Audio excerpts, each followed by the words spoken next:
Salut les amis, soyez les bienvenus ici entre Narbonne et Druissant au cœur du massif de la Clappe, juste devant la Méditerranée. C'est ici que nous allons tourner des vidéos de SVT consacrées à la faune et à la flore qui habitent ce magnifique espace protégé de 18 000 hectares au cœur de l'Aude. Et croyez-moi, vous allez découvrir, entre le scorpion languedocien et la tarentule de Narbonne, des espèces que vous n'avez encore jamais vues, jusqu'aux végétaux qui fabriquent de l'alcool.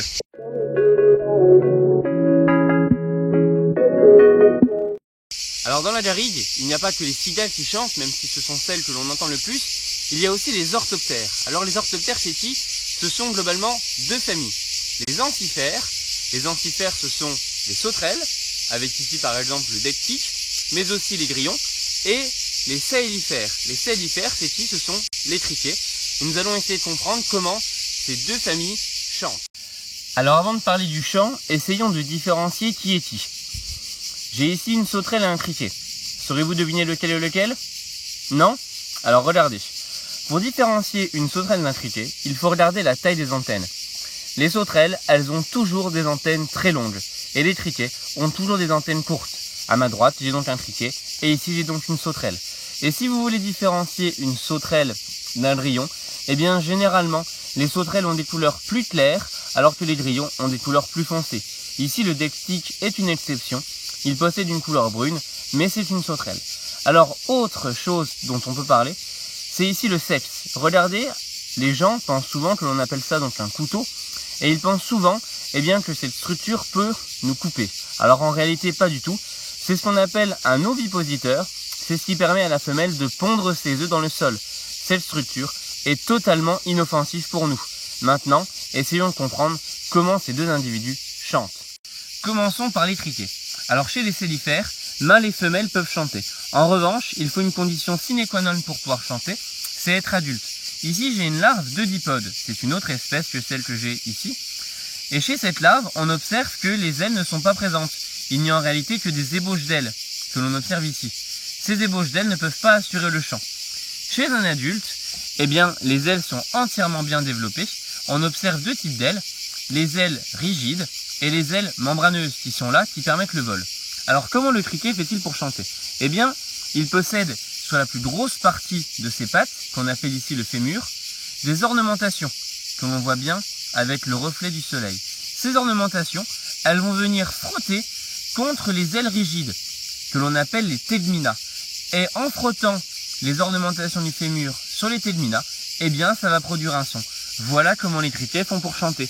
Alors on peut également noter une autre chose intéressante, ce sont les points noirs qui sont présents sur l'abdomen, mais aussi sur le thorax.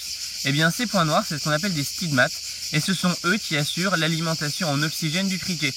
En l'occurrence, ils permettent tout simplement de respirer. Le criquet ne respire donc pas par la bouche.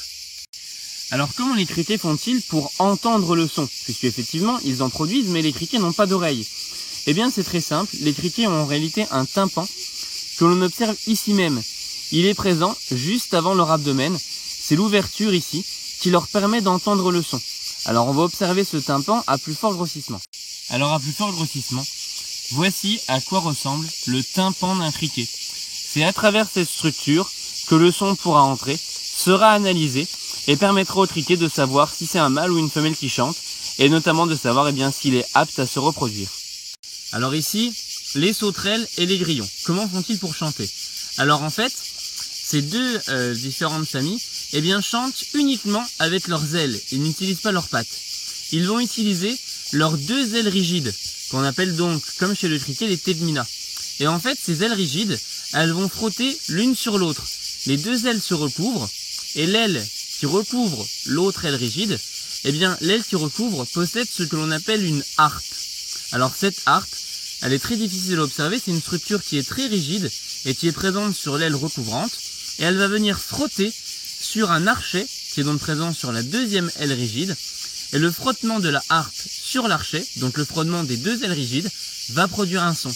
Voilà comment les sauterelles et les grillons peuvent donc produire et émettre un son. Mais maintenant, comment font-ils pour l'entendre? Ils ont, comme les criquets, un tympan, mais il est présent sur une structure totalement différente. Il est présent cette fois sur une patte, et on va l'observer à plus fort grossissement pour le voir. Le tympan, chez les sauterelles et chez les grillons, c'est la tache ici, que je vais souligner avec mon doigt, voilà. c'est la tache qui est présente sur les pattes. Sur chacune des pattes, on voit qu'on a une tache noire, et en fait cette tache noire correspond au tympan. Voilà comment les sauterelles et les grillons peuvent donc entendre les sons que leurs congénères produisent.